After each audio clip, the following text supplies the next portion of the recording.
নমস্কার, শুরু করছি হাল্লা বল। আপনার সঙ্গে রয়েছে আমি দেবারতী। আগামীকাল থেকে শুনানি শুরু হচ্ছে এসআইআর এর, আর তার আগে আজকের রাতের এই হাল্লা বল ভীষণভাবে গুরুত্বপূর্ণ, কারণ আমার সঙ্গে যে প্যানেলিস্টরা রয়েছেন তাদের ভিন্ন ভিন্ন মত তো ডেফিনেটলি থাকবে, কারণ ফার্স্ট যে প্রসেস সেটা শেষ হয়ে গিয়েছে। আগামীকাল থেকে এই শুনানি হবে, কোন কোন পরিস্থিতিতে কাদের কাদের ডাক পড়বে এইগুলো নিয়ে কথা হবে এবং সার্বিক মূল্যায়ন।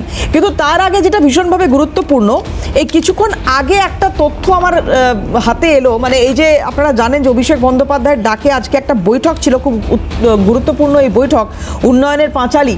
সেই বৈঠকে অভিষেক বন্দ্যোপাধ্যায়ের তরফ থেকে নির্দিষ্ট কিছু গাইডলাইন দেওয়া হয়েছে, নির্দিষ্ট কিছু গাইডলাইন। এখানে যে তথ্যগুলো আমার কাছে রয়েছে, নির্দিষ্ট কিছু গাইডলাইন অভিষেক বন্দ্যোপাধ্যায়ের তরফ থেকে দেওয়া হয়েছে। আমি খুব সংক্ষেপে, কারণ এতগুলো পয়েন্ট এই মুহূর্তে পড়াটা একটু ডিফিকাল্ট, কারণ অনেকটা সময় তার পেছনে ব্যয় হবে, কয়েকটা কি পয়েন্ট একটু আপনাদের সামনে এখানে তুলে ধরতে চাইছি। দেখুন, এটা বারবার বলা হয়েছে, অভিষেক বন্দ্যোপাধ্যায় তৃণমূল নেতৃত্বের একেবারে শীর্ষ নেতৃত্ব, মমতা বন্দ্যোপাধ্যায় বলুন, অভিষেক বন্দ্যোপাধ্যায় বলুন, তারা যেটা বারবার বলেছেন যে জনসংযোগে জোর দেওয়ার কথা। আর যে কর্মসূচিগুলোর আগামী দিনে এই বাংলার মানুষ দেখতে চলেছে, তার মধ্যে অত্যন্ত গুরুত্বপূর্ণ আজকে অভিষেক বন্দ্যোপাধ্যায় যে বৈঠক করলেন উন্নয়নের পাঁচালী নিয়ে, সেখান থেকে যে বার্তাগুলো দিয়েছেন। কি কি বার্তা দিয়েছেন, আমি রাজা সাহা, আমাদের প্রতিনিধি রয়েছেন এই মুহূর্তে, এই গোটা বৈঠক পর্বটা রাজা উপস্থিত ছিলেন, এবং রাজার কাছ থেকে একটু তাহলে সরাসরি এবং সংক্ষেপে জাস্ট মুখবন্ধটা একটু যদি বেঁধে দেয় রাজা, তাহলে আমাদেরও আলোচনাটা এগিয়ে নিয়ে যেতে সুবিধা হয়। রাজার কাছে সরাসরি চলে যাব। উন্নয়নের পাঁচালী নিয়ে বৈঠক, অভিষেক বন্দ্যোপাধ্যায় ছিলেন, জিস্ট যতটা সংক্ষেপে একটু বলা সম্ভব হয় রাজা।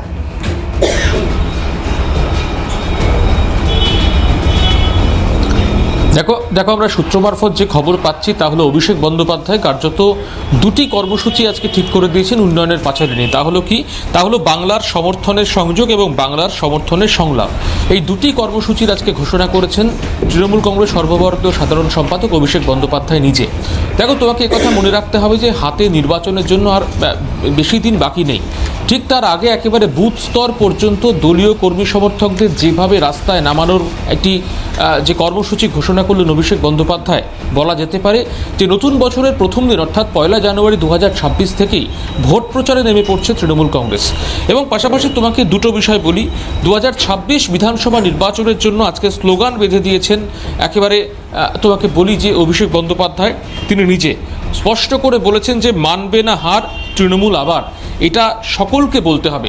এবং একই সঙ্গে তোমাকে যে বিষয়টি জানাই যে একেবারে প্রচার পর্বে যেভাবে উন্নয়নের যে কর্মসূচি, অর্থাৎ গত 14 বছর 7 মাসে যে উন্নয়ন পশ্চিমবঙ্গ সরকার করেছে, সেই উন্নয়ন সংক্রান্ত মমতা বন্দ্যোপাধ্যায়ের প্রতিনিধি হিসেবে যেভাবে সমাজের ইনফ্লুয়েন্সার অর্থাৎ প্রভাবশালীদের কাছে যাবেন এই তৃণমূল কংগ্রেসের কর্মী সমর্থকরা, সেই গোটা বিষয় নিয়ে কিন্তু একটা গাইডলাইন, রুটম্যাপ, তা কিন্তু অভিষেক বন্দ্যোপাধ্যায় বেঁধে দিয়েছেন। এবং একই সঙ্গে তোমাকে জানাই যে এসআইআর পর্বের কথা মাথায় রেখে তিনি বলেছেন যে এই গোটা পর্বে যদি কোনো ব্যক্তি রাস্তায় এসে বলেন যে তার নাম বাদ গিয়েছে বা তার শুনানিতে এই কোনো নথির প্রয়োজন রয়েছে, সেই সব দিকে কিন্তু নেতৃত্বকে একেবারে সজাগভাবে, কড়াভাবে নজর দিতে হবে। এবং একই সঙ্গে BLA 2 যারা কাজ করলেন তাদেরকে অভিষেক বন্দ্যোপাধ্যায়ের তরফ থেকে সম্মানিত করা হবে, নোটবুক উত্তরীয় কিন্তু অভিষেক বন্দ্যোপাধ্যায়ের তরফ থেকে পাঠানো হবে। এবং একই সঙ্গে তোমাকে জানাই যে এই যে উন্নয়নের পাঁচালীর যে কর্মসূচি তা নিয়ে যাওয়া হবে বিভিন্ন ইনফ্লুয়েন্সারের বাড়িতে, সেটা কিন্তু কোনো রকম রাজনৈতিক রং দেখা হবে না। সমাজের প্রথম সারির যে ব্যক্তিত্ব রয়েছেন তাদের প্রত্যেকের কাছে পৌঁছানো হবে এবং প্রত্যেকের বাড়িতে গিয়ে নম্রভাবে কথা বলতে হবে, নত জানু হয়ে কথা বলতে হবে, তার শরীরী ভাষায় যাতে কোনোভাবে ঔদ্ধত্য, অহংকার প্রকাশ না পায়। অর্থাৎ বলা যেতেই পারে যে নতুন বছরের প্রথম দিন থেকে তৃণমূল কংগ্রেস চতুর্থবারের জন্য পশ্চিমবঙ্গ যে জয়ের উদ্দেশ্যে একেবারে তিনি নামছেন। তার কারণ অভিষেক বন্দ্যোপাধ্যায় আজকে বলেছেন যুদ্ধে এক মুহূর্ত বসে থাকা যাবে না, তার কারণ যে কোনো মুহূর্তে শত্রুপক্ষ আক্রমণ করতে পারে, তখন আর আটকানো সম্ভব নয়। কোনোভাবে যুদ্ধে যাতে শিথিলতা না আসে, অর্থাৎ যুদ্ধ তৈরি হচ্ছে 2026 বিধানসভা নির্বাচনের, তার আগে একেবারে পার্টির কর্মীদেরকে একেবারে বুথ স্তর পর্যন্ত একেবারে নামিয়ে দেওয়ার যে কর্মসূচি, সেই কর্মসূচির ঘোষণা করেছেন অভিষেক বন্দ্যোপাধ্যায় বলে আমরা সূত্র মারফত জানতে পারছি। অনেক ধন্যবাদ রাজা তোমাকে। রাজা সাহা আমাদের সঙ্গে ছিলেন সরাসরি। আরও অনেক ডিটেলস রয়েছে, এক্ষুনি এর থেকে বেশি এই মুহূর্তে আলোচনা করতে পারবো না, এই কারণে কারণ আমার গেস্টরা উপস্থিত হয়েছেন এবং তাদের সঙ্গে এবার একটু কথা বলার পালা। আর এই কর্মসূচি যখন শুরু হচ্ছে তখন তো ডেফিনেটলি আমরা দেখতে পাবো যে আর কীভাবে এগোনো হবে, কারণ রবিবারও একটা খুব গুরুত্বপূর্ণ বৈঠক রয়েছে। অভিষেক বন্দ্যোপাধ্যায় সেই বৈঠকের পৌরোহিত্যে থাকছেন, এসআইআর নিয়ে বৈঠক, সেখানে কী বার্তা দেন সেটাও নজরে থাকবে। আলোচনা শুরু করি। আমাদের সঙ্গে আজকে যারা উপস্থিত রয়েছেন, প্রথমেই তৃণমূল মুখপাত্র সম্রাট চক্রবর্তী রয়েছেন, সম্রাটদাকে স্বাগত জানাবো আমার অনুষ্ঠানে। রয়েছেন ফাল্গুনী পাত্র, বিজেপি মুখপাত্র, ফাল্গুনী দিকে স্বাগত। রয়েছেন কংগ্রেস মুখপাত্র সুস্মিতা বিশ্বাস, সুস্মিতা দিকে স্বাগত জানাবো, এবং সিপিএম নেতা গৌরব মজুমদার রয়েছেন, গৌরবকেও স্বাগত জানাবো। প্রত্যেকের কাছে ইন্ডিভিজুয়ালি আসবো, কিন্তু শুরুতেই চলে যাব সম্রাটদার কাছে। সম্রাটদা, বারবার জনসংযোগে জোর দেওয়ার কথা বলা হচ্ছে, কিন্তু যেভাবে আপনাদের পূর্ববর্তী নির্বাচনগুলোতে সাফল্য, তাতে এই পরিমাণে বা এতটা প্রয়োজন হচ্ছে কেন জনসংযোগের? এইভাবে জনসংযোগের প্রয়োজন হচ্ছে কেন? দেখুন, জনসংযোগ তো প্রয়োজন হবেই, সব রাজনৈতিক দল জনসংযোগ করবে, সেটা খুব স্বাভাবিক ব্যাপার। এবং তৃণমূল কংগ্রেস জনসংযোগে শুধু নির্বাচনের আগে নয়, সারা বছর 365 দিন জনসংযোগে থাকে। কারণ মমতা বন্দ্যোপাধ্যায় প্রায় 94টা প্রকল্প নিয়ে তৃণমূল কংগ্রেসের জনপ্রতিনিধিরা, তৃণমূল কংগ্রেসের কর্মীরা মানুষের কাছে গিয়ে সেই সুবিধা তাদেরকে পাইয়ে দেওয়ার চেষ্টা করে। কিন্তু এক্ষেত্রে তফাৎটা হলো যে জনসংযোগে জোর দেওয়া হয়েছে শুধুমাত্র এই কারণে যে একটা বৃহৎ ষড়যন্ত্র বাংলার নির্বাচনকে ঘিরে চলছে, এবং গণতন্ত্রের রক্ষাকারী যে নির্বাচন কমিশন, তারা সরাসরি বিজেপির শাখা সংগঠনের ভূমিকা পালন করছে। এই এসআইআর প্রক্রিয়ার মাধ্যমে আমরা সেটা প্রত্যেকে দেখেছি বা প্রত্যক্ষ করছি। সেই জায়গায় দাঁড়িয়ে মানুষ আজকে ভীত সন্ত্রস্ত।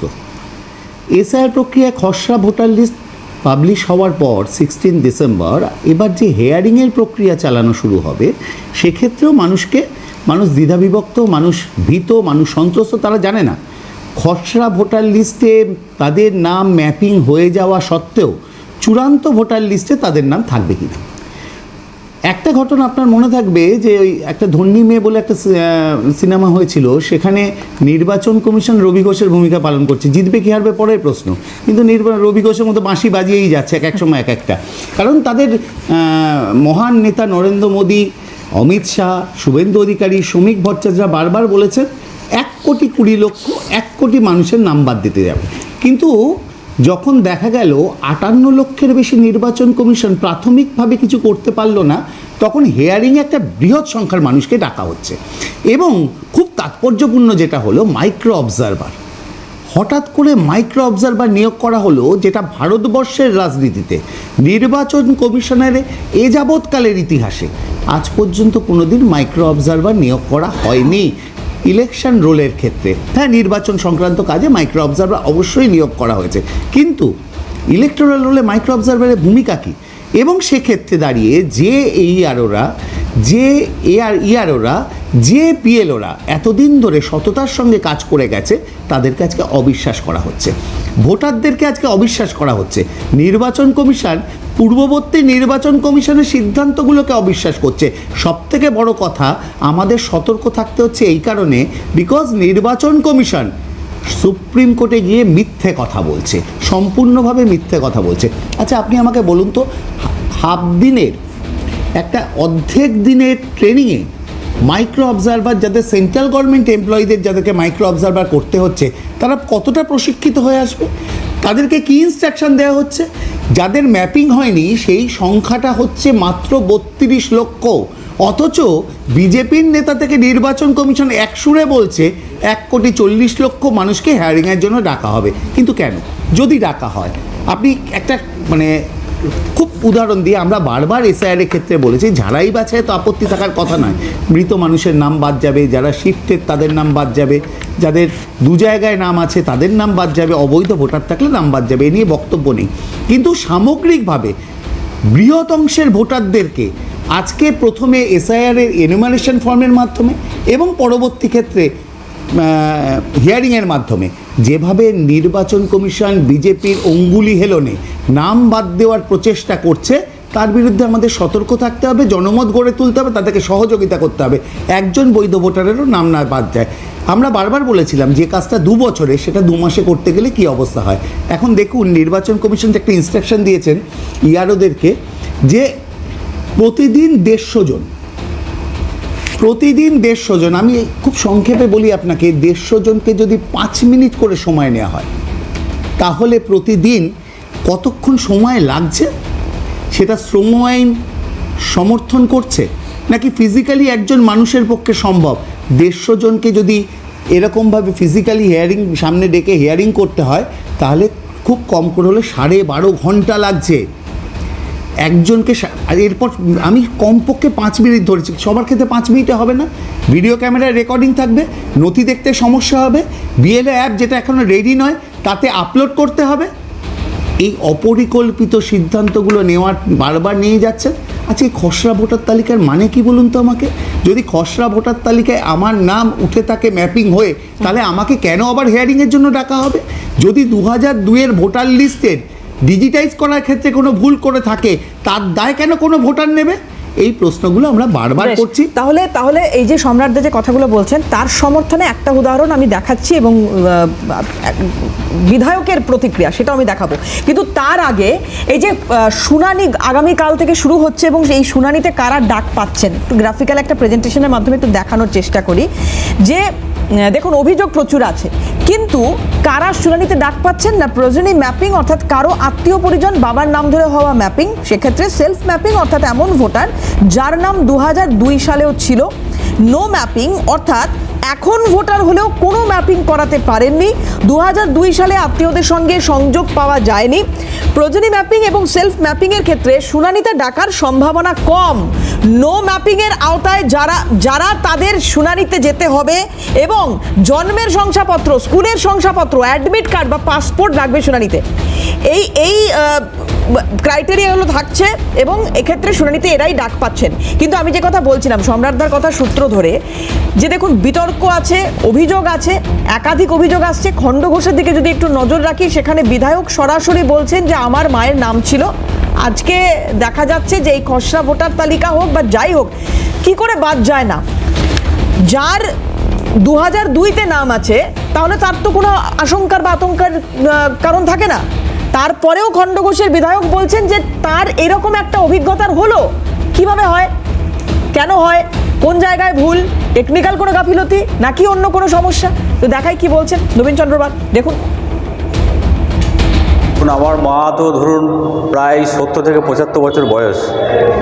এই বয়সে যে নির্বাচন কমিশনার যেভাবে আজকে হেনস্থা করছে, আমার মা কিন্তু খুব আতঙ্কিত। তার কারণ আমরা কিন্তু বলিনি যে মায়ের 2002 সালে নাম আছে। যারা বিএলও সাহেব আছেন তারা বাড়িতে গিয়েছিল, যাওয়ার পর ওদের যে অ্যাপস আছে সেই অ্যাপসে যখন লোড করছে তখন নট ফাউন্ড দেখাচ্ছে। আমরা ভেবেছিলাম হয়তো 2002 সালে নাম আছে, নিশ্চয়ই হিয়ারিংয়ে ডাকবে না। কিন্তু আজকে সকালবেলায় বিএলওরা এসে হিয়ারিংয়ের জন্য নোটিশ দিয়ে গেছে। এই জন্যই মা কিন্তু খুব আতঙ্কিত। আমরা ভাবছি যে মাকে কীভাবে আমরা রক্ষা করব। এভাবে নির্বাচন কমিশনার এই বিজেপির চক্রান্ত করে আমাদের মাকে বা আরও সব যে সমস্ত মানুষরা আছে যেভাবে আজকে হেনস্থা করছে, এই হেনস্থার প্রতিবাদ কিন্তু আমাদের পশ্চিমবাংলার মানুষ দেবে। ওরা বলছে সরকারি নিয়ম, কিন্তু আমরা দেখছি 2002 সালে নাম আছে, 2002 সালে পুরো ফ্যামিলির নাম আছে। তারপরেও ডেকে পড়া, যেটা আমি মনে করি যে মেন্টালি আজকে টর্চারিং করা হচ্ছে আমার মায়ের উপর। আমি একজন তৃণমূল কংগ্রেসের বিধায়ক বলে। সম্রাটদার কথা থেকে দুটো বিষয় সামনে আসছে।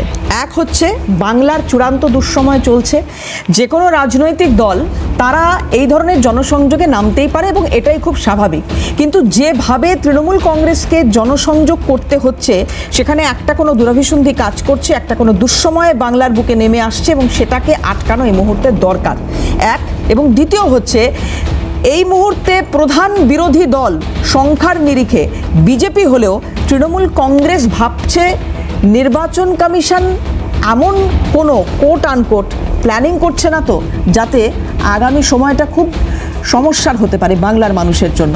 আমি ফাল্গুনীদের কাছে ভেবেছিলাম যাব, কিন্তু তার আগে যখন প্রসঙ্গটা এখানে আসছে, যে প্রত্যেকটা রাজনৈতিক দলের অধিকার রয়েছে যে তারা তাদের মতো করে জনসংযোগ করতে পারে, কিন্তু এখন এই পরিস্থিতিতে যখন বাংলার চূড়ান্ত দুঃসময় চলছে এমনটা তৃণমূল কংগ্রেস দাবি করছে, সেই জায়গায় দাঁড়িয়ে এই ধরনের জনসংযোগ শাসক দল করার ক্ষেত্রে প্রাক্তন শাসক দল গৌরবরা কিভাবে দেখছে, আমি একটু সেটা দিয়ে গৌরবের কাছে আসব, যে এইভাবে জনসংযোগের প্রয়োজন পড়ছে বাংলাকে বাঁচানোর ক্ষেত্রে।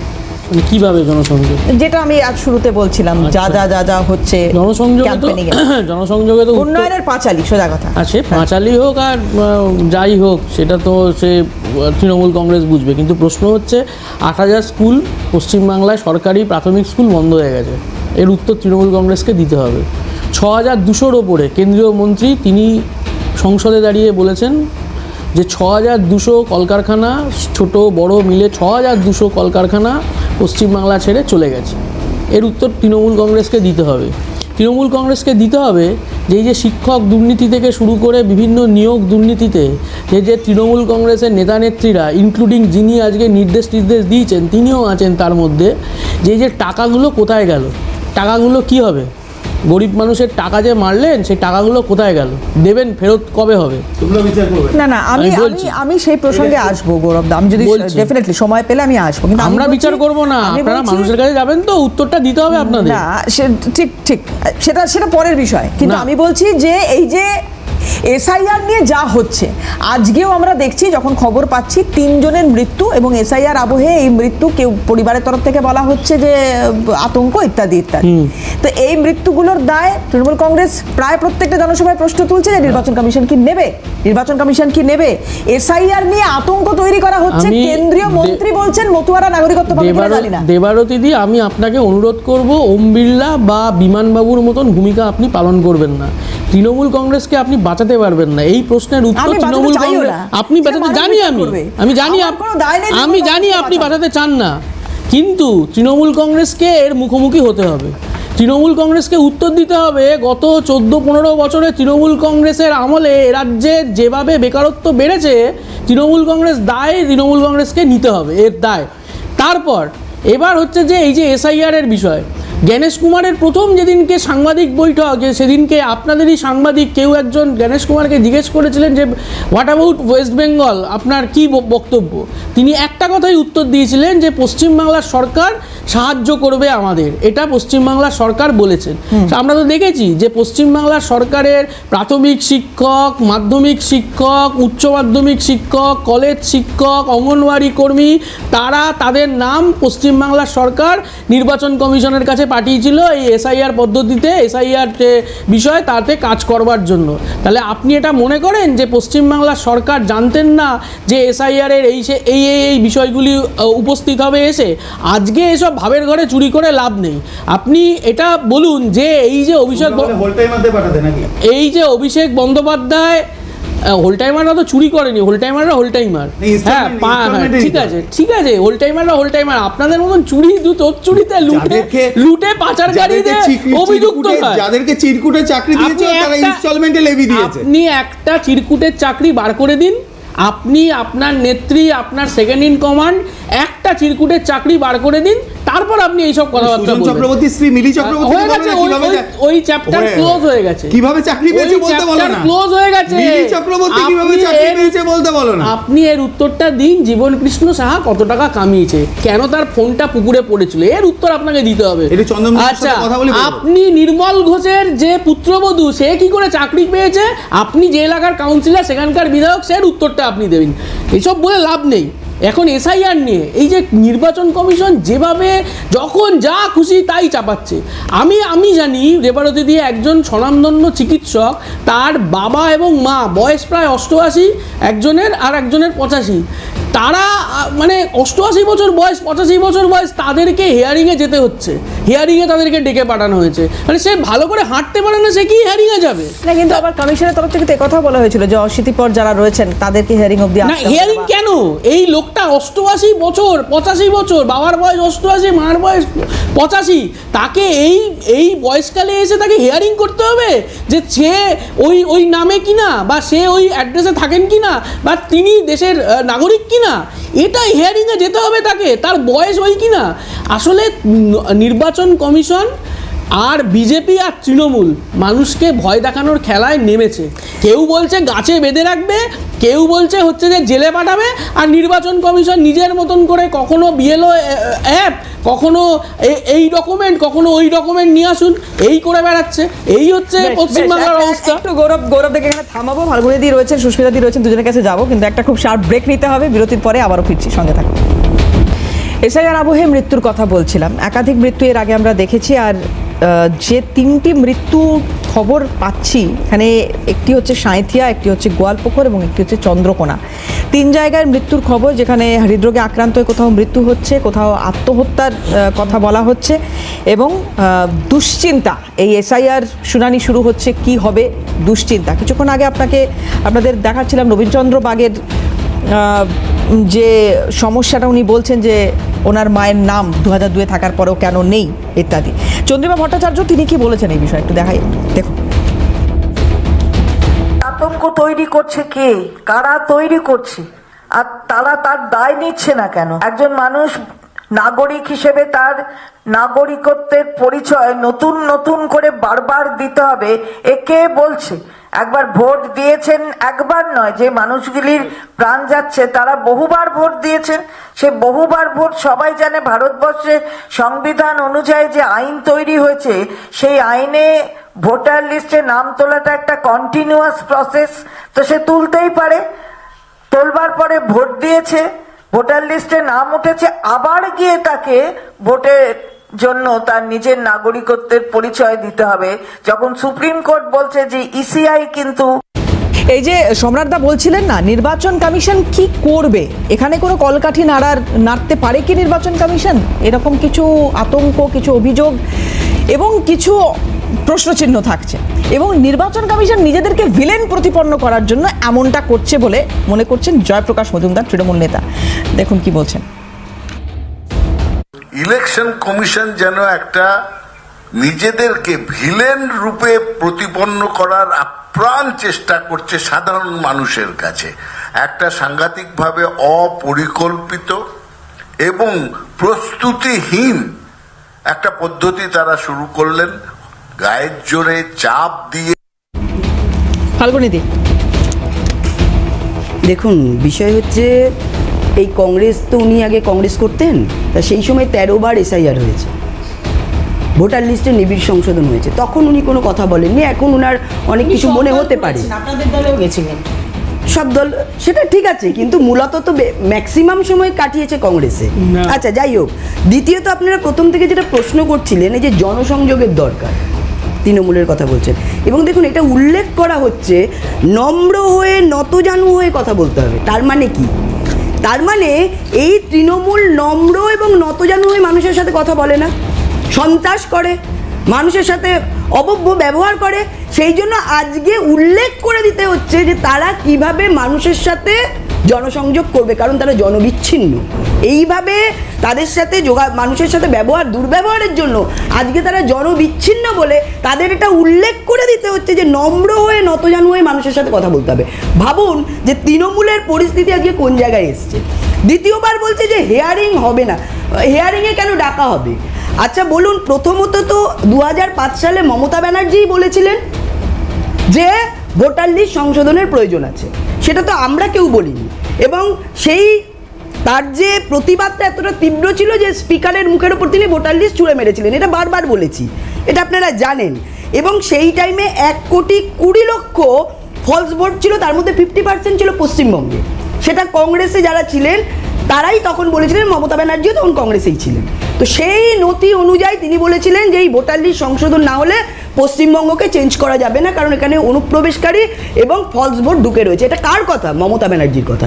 আজকে তো 2025, 20 বছর, তাহলে আজকে এসে উনারা বারবার বলছে এসআইআর করতে দেওয়া যাবে না, এসআইআর হবে না। না, এটাও কিন্তু তৃণমূল কংগ্রেসের তরফ থেকে বোধহয় বলা হয়নি, এসআইআর করতে দেওয়া হবে না, একদম বলা হয়েছে। না, প্রাণ থাকতে এসআইআর হবে না।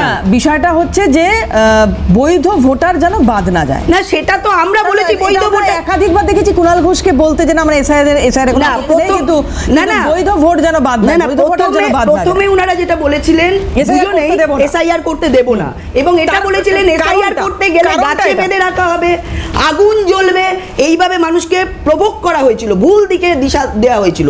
দ্বিতীয়ত আমি বলি, এই যে আজকে কেন হিয়ারিং হবে না, 11.95 লক্ষ ভোটার যারা 15 বছরের কমে বাবা হয়ে গেছে, তাহলে তাদের বিয়ে হয়েছে কবে, তার বউয়ের বয়স কত, তাহলে আজকে যে নথি ইলেকশন কমিশনার যেগুলো বের করেছে, তাহলে আপনারা বলছেন এদেরকে হিয়ারিংয়ে ডাকা হবে না? আচ্ছা আপনি বলুন, 24.21 লক্ষ যারা 40 বছরে দাদু হয়ে গেছে, তাহলে এই যে 40 বছরে যদি দাদু হয়ে যায়, তাহলে তার ছেলের বয়স কত, তার নাতির বয়স কত, তার বৌমার বয়স কত? তাহলে কেন এগুলো হিয়ারিং করলে বাধা, মানে কি কেঁচো খুঁড়তে কেউ উঠে বেরিয়ে যাচ্ছে? এগুলো তো হয়েছে। দ্বিতীয়ত, এগুলো হয়েছে। 2208 বুথে নির্বাচন কমিশন প্রথম দেখলেন যে অমৃত কুম্ভের সন্ধান পেয়েছে আজকে মমতা ব্যানার্জির সময়ে 2208টা বুথ, যেখানে কেউ শিফট হয়নি, কেউ মারা যায়নি, কারোর বিয়ে হয়ে যায়নি, কোথাও ডবল এন্ট্রি নেই। যখনই ইলেকশন কমিশন, এই যে বলছি ইলেকশন কমিশনের কোনো পরিকল্পনা নেই তো ম্যাপিং করে বের করলো কি করে? যখনই এটা ম্যাপিং করলো তখন সেটা চট করে কমে গেল 400, তারপরে এলো 7টা, এখন শুনছি 3টে। আমি জানি না যে 3টে বুথেও এত বছর ধরে তাদের কেউ মারা যায়নি, কারোর বিয়ে হয়ে যায়নি, কোনো ডবল এন্ট্রি নেই, সেটা সম্ভব হয়েছে কিনা সেটা পরবর্তীকালে জানা যাবে যে এই বুথের সংখ্যা কত। তাহলে আজকে ধরুন বিএল কোনো কারণে আমরা অনেক সময় নিজেরাও কোনো জিনিস লিখতে গেলে নাম ভুল করতে পারি, বছর ভুল করতে পারি, তো আজকে ভারতের যে নাগরিক পঞ্জি তৈরি হবে তার মধ্যে কি সেখানে সঠিক তথ্য থাকবে না? তাহলে এসআইআর হলো কেন? আজকে হিয়ারিং করবে তো, কারণ হচ্ছে কোনো কারণবশত যদি কোনো বিষয়ে সন্দেহ থাকে, ভুল হয়, তিনি হতে পারেন, নিশ্চয়ই তার কষ্ট, তার জন্য অন্য কোনো বিষয় আছে, বা বিএলওরা গিয়ে সেই নথি নিয়ে এসে সেটা দেখালে সেটা কিন্তু হবে। তাহলে ফাল্গুনিদি ধরুন এই এসআইআর প্রক্রিয়া সম্পন্ন হয়ে গেল, দেখা গেল ওই 1 লক্ষ মতুয়ার নাম বাদ পড়ে গেছে, তো কোনো আপনাদের কোনো অসুবিধা নেই তাতে? দেখুন, 1 লক্ষ মতুয়ার নাম যেটা আপনারা বলছেন, এখানে কারোর নাম বাদ যাওয়ার বিষয় নেই, কারোর নাম সঠিকভাবে দেখুন। আজকে আমি আপনাকে কারোর কোনো হিন্দুর নাম অনুপ্রবেশকারী ছাড়া কোনো হিন্দুর নাম বাদ যাবে না, কারণ আমি এই একটা জায়গায় কথাটা শুনে নি, আমি বলে হিন্দুর নাম, আমি বলে কোন হিন্দুর নাম পার্টিকুলারলি একটা সম্প্রদায়কে ইন্ডিকেট করে বলা হয়। 1 মিনিট আমাকে বলতে দিন, 1 মিনিট আমাকে বলতে দিন। আমরা এটা বলি, এইখানে ভারতে যারা মুসলিম আছে তাদের নাম বাদ যাবে না, এবং যারা বাংলাদেশ, পাকিস্তান, আফগানিস্তান থেকে যে হিন্দুরা উদ্বাস্তু হয়ে, মানে শরণার্থী হয়ে এখানে এসেছে, উদ্বাস্তু না শরণার্থী হয়ে এসেছে, তাদের নামও বাদ যাবে না। শুধু হিন্দুরা বাদ যাবে কাদের নাম? শুধু হিন্দু? শুধু হিন্দুরা? হ্যাঁ, যারা শরণার্থী হয়ে এসেছে শুধু তাদের হিন্দুরা? নাম বাদ আপনি যাবে শুধু না। হিন্দু বললেন, আমি জানতে চাইছি 1 মিনিট, শুধু হিন্দুরা কিনা? আমি বলেছি এখানে যারা মুসলমান ভারতবর্ষের নাগরিক তাদের নাম বাদ যাবে। কেন একটা সম্প্রদায়কে কেন টার্গেট করছেন? না, না, কিসের জন্য? আপনি আগে কিসের বললেন- জন্য আগে এটা আইন, এটা আইন, আইনের ধর্মের ভিত্তিতে দেশে ভাগ করেছে, সংবিধান আপনারা বলেন যে ধর্মের ভিত্তিতে ভাগ করেছে, এটা আইন, যেটা অ্যামেন্ডমেন্ট হয়েছে। ফাল্গুনিদি, সুস্মিতাদি, আসবো একটা ব্রেক নেব, ফিরে এসে শুভেন্দু অধিকারী একটা রিয়াকশন শোনাবো কিছুদিন আগের, তারপরে আসবো আপনার কাছে। শুভেন্দু অধিকারী বক্তব্যের পরে সুস্মিতাদির কাছে আমি যাবোই, কথা দিলাম সুস্মিতাদি, ফিরছি দ্রুত। শান্তনু ঠাকুর বলেন, শান্তনু যথেষ্ট বিচক্ষণ, এবং আপনারা নিশ্চিন্ত থাকুন, মতুয়া ধর্ম সমাজ তৈরি করেছিলেন ঠাকুর হরিচাঁদ ঠাকুর, ঠাকুর গুরুচাঁদ ঠাকুর। কেন বলুন তো? 1907 সালে।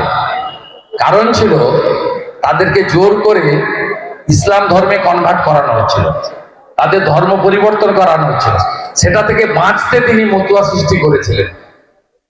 অতএব মতুয়ারা হলেন খাঁটি সনাতনী। প্রভুর বাড়ি হচ্ছে ওড়াকান্দি, জন্মস্থান। নরেন্দ্র মোদী সেখানে গিয়ে মাথা ছুঁয়ে এসেছেন। নরেন্দ্র মোদী তাদেরকে নাগরিকত্ব দেওয়ার জন্য সিএ এনেছেন।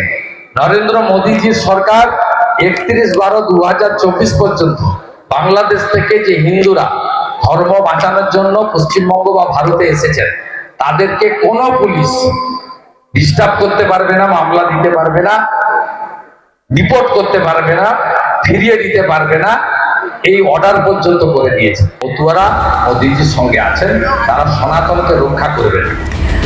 মাননীয় কেন্দ্রীয় মন্ত্রীর একটি বক্তব্যের পরে শুভেন্দু অধিকারীর এই প্রতিক্রিয়া এসেছিল, আর কি বলেছিলেন শান্তনু ঠাকুর সেই সময় একটু আরেকবার মনে করাই, দেখুন।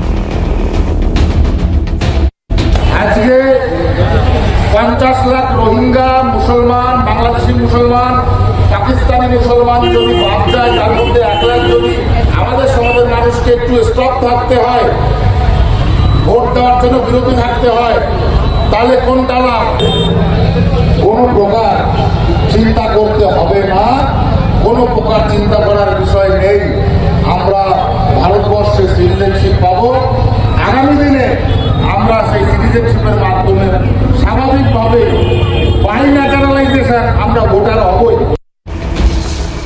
সুস্মিতা দি, যাই হোক, আপনারা 39 মিনিট বাদে আমি বলার সুযোগ পেলাম।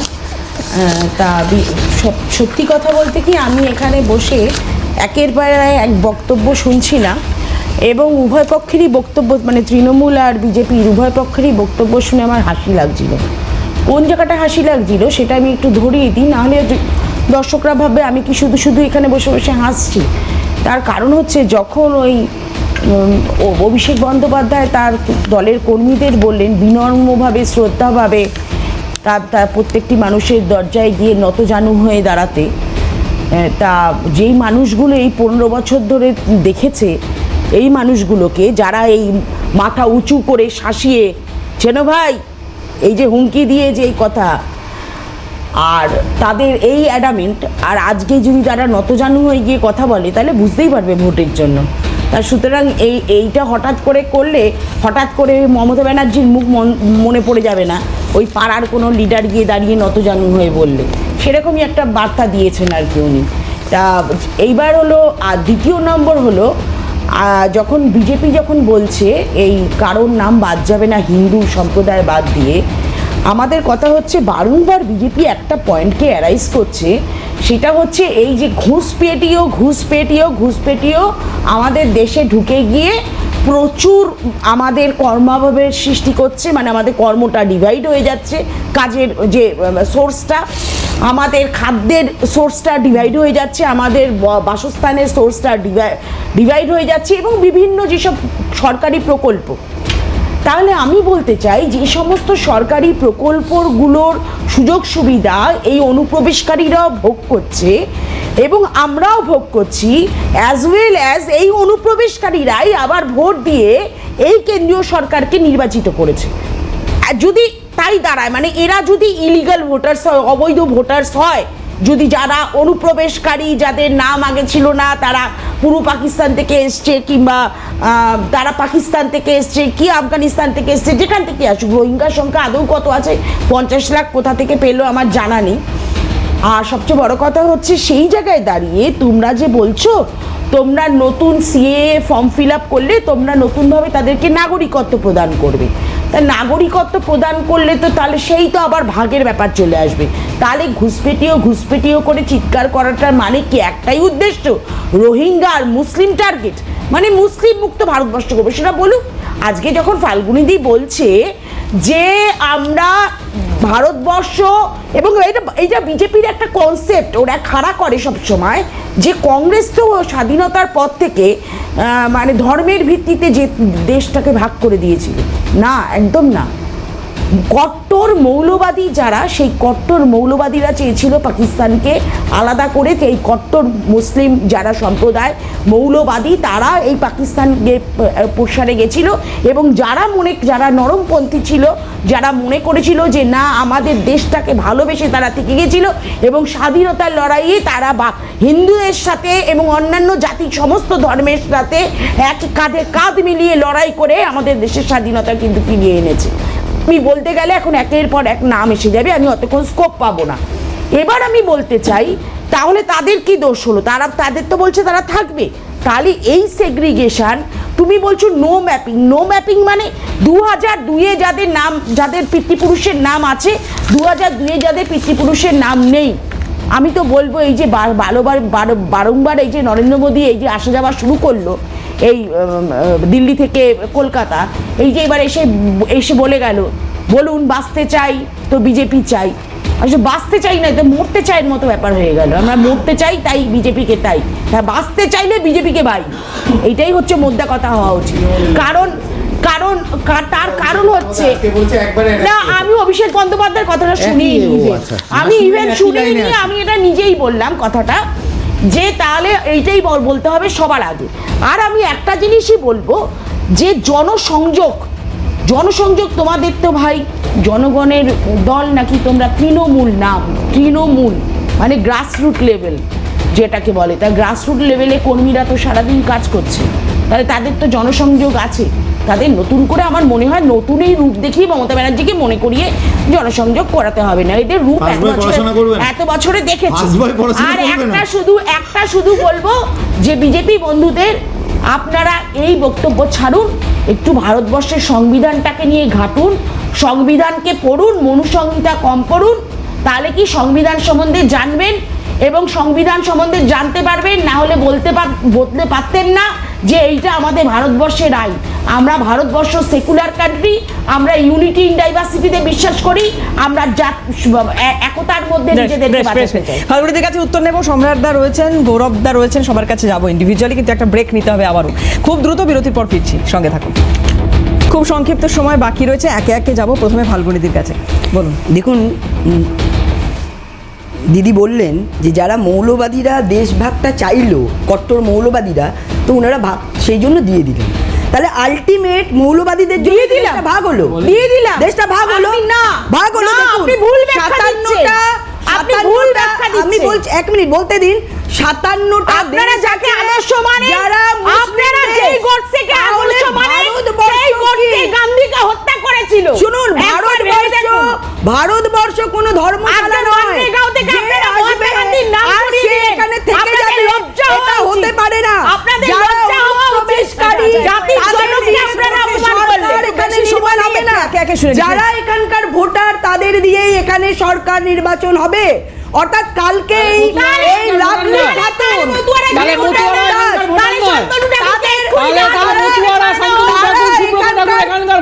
তারা এখানকার ভোটার এবং তাদের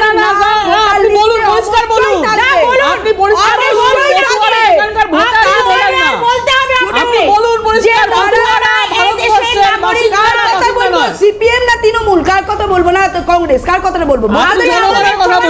আপনারা সবাই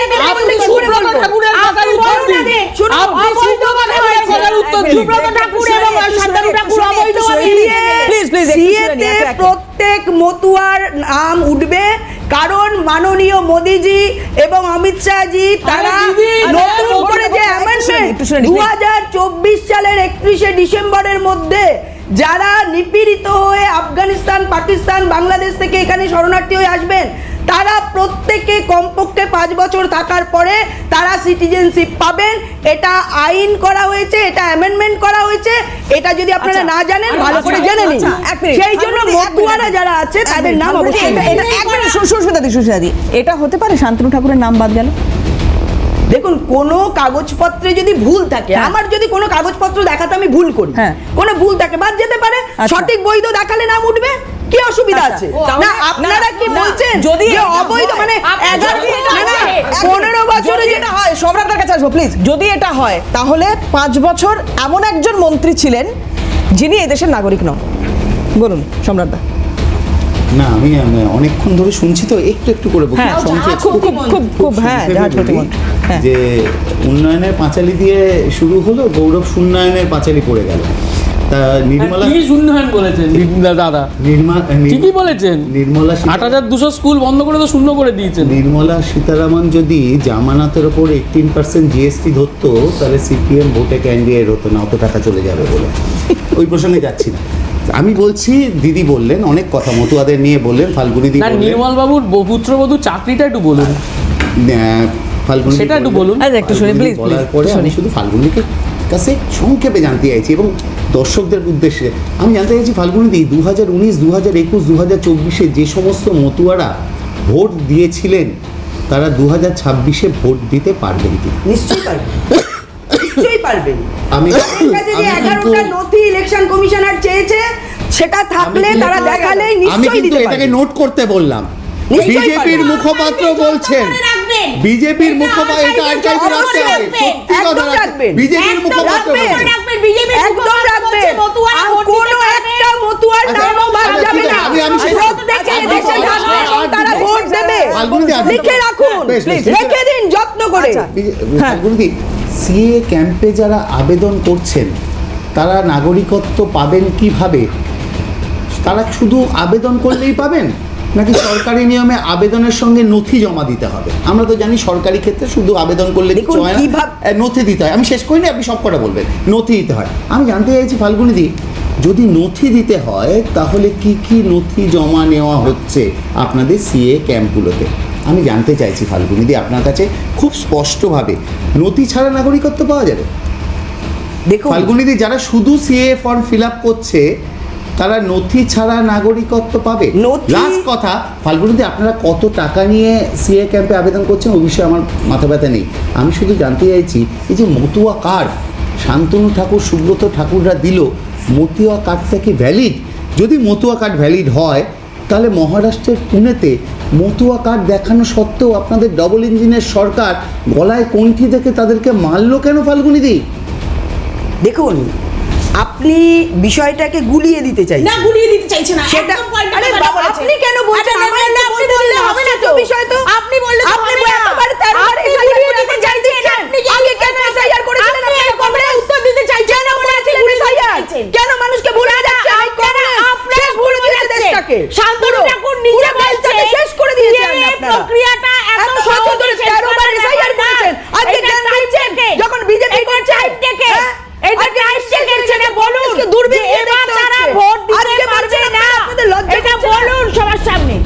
আপনাদের দূরবীন দিয়ে দেখতে হচ্ছে। এর আগে 13 বার SIR করেছেন। আরে আপনারা তো আজকে যখন সারা SIR হচ্ছে আজকে সংসদে বলছেন। একজন ছিলেন। আপনাদের আপনারা লজ্জা হওয়া বড় বড় উচিত। কথা বলছেন। আমরা আমাদের বলছি, তো বিরোধী দলে আপনারা আছি। বড় বড় কথা। আপনাদের তো বিরোধী আচ্ছা, দলেও কোনো একটু বিরত করি, ছিল না। কারোর কথা বলা যাচ্ছে না, আপনাদের গৌরবদার কাছে আসবো। শুনুন, আমি ফাল্গুনিদি আসছি, একটু বিষয় গৌরবদার কাছে হচ্ছে আসি। আসবো, ফাল্গুনিদি, please, একটু শুনে নি গৌরবদার। কথা কোনো হচ্ছে, প্রশ্ন থাকলে খুব সংক্ষেপে। প্রথম কথা হ্যাঁ। হচ্ছে ভারতবর্ষে এসআইআর কোনোদিন হয়নি, আইআর হয়েছিল। IR, ঠিক আছে? Intensive revision হ্যাঁ, সংবিধানে ইন্টেন্সিভ রিভিশন সংবিধানে আছে, তা SIR বলে হয়েছিল কিছু নেই। এবং সেটা নির্দিষ্টভাবে নির্দিষ্ট সময় হয়েছিল।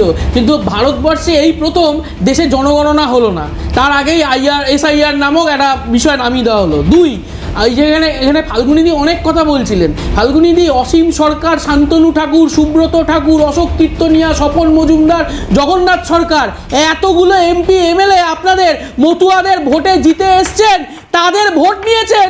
যাদের ভোট নিয়েছেন আজকে তাদের বলছেন আপনারা দেশের বাসিন্দা না, আপনারা বাড়ি থেকে কাগজ নিয়ে আসুন। এটা দেশের মানুষের লজ্জা যে আমি একজন দেশের নাগরিক, আমাকে গিয়ে প্রমাণ করতে হচ্ছে যে আমি দেশের নাগরিক। এই লজ্জার মাথা গেলে যাচ্ছে বাংলা। সায়েন্টিফিক রিগিং আবার কি বলছে? Scientific শেষ করে দিয়েছেন আপনারা তো রাজ্যটাকে। তৃণমূলের সঙ্গে ছিলেন নাকি? আপনারা তো তৃণমূলের সঙ্গে ছিলেন। আরে বাবা, যখন আপনারা কার সাথে? তৃণমূল আপনারা তো নেত্রী কংগ্রেসের কাগজ সাথে তুলেছিল ছিলেন। তখন আপনারা তো আপনারা তার কংগ্রেসের সাথে শরীর ছিলেন। ছিলেন। না না, আপনারা তো কংগ্রেসের সাথে ছিলেন। কংগ্রেসের সাথে কোনো ছিলাম না। কংগ্রেসের সঙ্গে ছিলাম না। প্লিজ, সুস্মিতা, আমি আমার কথা হচ্ছে, আমি নেমগুলো রিপিট করব না। আজকে শান্তনু ঠাকুর হোক, সুব্রত ঠাকুর হোক, সবচেয়ে বড় কথা হচ্ছে বড়মার ওই হরিচাঁদ গুরুচাঁদের যে মানে যে ভূমি, ঠাকুরবাড়ি। সেই মানে ঠাকুরবাড়ি ভূমি, যে ঠাকুরবাড়িটাকে পুরো কলঙ্কিত করে দিয়েছে তৃণমূল আর বিজেপি। দাঙ্গা-হাঙ্গামা লাগিয়ে মারপিট, দাঙ্গা হাঙ্গামা, ওটা মনেই হচ্ছে না ঠাকুরবাড়ি কিংবা ঠাকুরবাড়ির কোনো ঐতিহ্য, পুরো একদম নষ্ট করে শেষ করে দিয়েছে এই দুটো দল।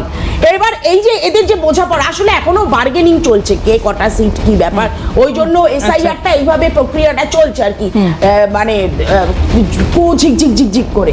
এবার এই কু ঝিকঝিকটা ফেব্রুয়ারি মাসে থামবে, তারপরে বোঝা যাবে যে কত আর কি রফা সিটের রফা ফফা হলো আর কি তৃণমূল আর বিজেপি। এই আন্ডারস্ট্যান্ডিং লড়াই তো সবাই বাইরে থাকবে না, থাকবে না, এটার না, এবার কথাটা হচ্ছে এই এসআইআরটা করে ভারতবর্ষের মানুষের কোন উপকারটা হবে।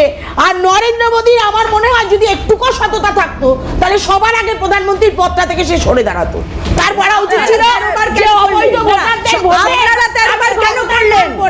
আপনারা কেন করলেন 13 বার? ফাল্গুনিদি, এক মিনিট। সম্রাটদা, একটা বিষয়, প্লিজ, শুনানি শুরু হচ্ছে, আরো জটিলতা, আরো গন্ডগোলের আশঙ্কা আপনারা তো করছেন। চান অনুপ্রবেশকারীরা থাকুক। অবশ্যই এটা ষড়যন্ত্র চলছে। আমি এখন খুব সংক্ষেপে বলি যে নির্বাচন কমিশন সুপ্রিম কোর্টে মিথ্যে কথা বলছে। নির্বাচন কমিশন কেন বলছে মিথ্যে কথা বলছে? ফাল্গুনিদি নির্বাচন কমিশনের মুখপাত্র হবেন না। আমি কেন বলছি, নির্বাচন কমিশন সুপ্রিম কোর্টে দাঁড়িয়ে বলছে 2002-03কে বেঞ্চমার্ক ধরে এসআইআর করা হচ্ছে। সর্বৈব মিথ্যে কথা। 2002-03-এ এনুমারেশন ফর্মের ব্যাপার ছিল না। 2002-03-এ কাউকে বিএলওরা বাড়ি বাড়ি গেছিল এবং তারা দেখেছিল কারেন্ট ভোটার লিস্ট 2025-এর SIR, IR, SSR যে নামেই ডাকুন না কেন, কারেন্ট ভোটার লিস্ট। এবং সব থেকে বড় কথা, নির্বাচন কমিশনের এই মিথ্যাচার, এই হিয়ারিং সরকার কেন সুপ্রিম না না একদম, আমি সবচেয়ে বড় একটা ভাইটাল পয়েন্ট তুলছি দাদা, 1 মিনিট সম্রাট, আমি একটা শুধু ভাইটাল পয়েন্ট তুলি। এই যে সিএ ফর্মটা দিতে হচ্ছে, তার আগে একটা ডিক্লারেশন দিতে হচ্ছে। ডিক্লারেশনটা কি? যে তারা যে বাংলাদেশ থেকে এসছে শরণার্থী হিসাবে কিংবা যেভাবেই এসে থাকুক, তাদের পলিসি কি সেটা বলে, সে যে বাংলাদেশ থেকে আগত কিংবা সে আফগানিস্তান থেকে আগত কিংবা সে পাকিস্তান থেকে আগত, তাকে একটা ডিক্লারেশন দেওয়া হবে। ডিক্লারেশন দেওয়া হবে, তারপরে সিএ ফর্মটা আমি শেষ করব। একটা কথা বলছি, এটাই আইন। একটা কথা বলছি, এটা জানেন না উনি। ওই জন্য বলছি এটাই আইন, লং প্রসেস, এটাই আইন, এটা তো লং প্রসেস। একটা লাইনে শেষ করে দেবো, 2 সেকেন্ড। 2019 সালের ডিসেম্বর মাসে সিএ সংশোধিত আইন হয়, যেটা রুল তৈরি করার কথা 6 মাসের মধ্যে, সেটা 54 মাস লাগিয়ে দেওয়া হয়।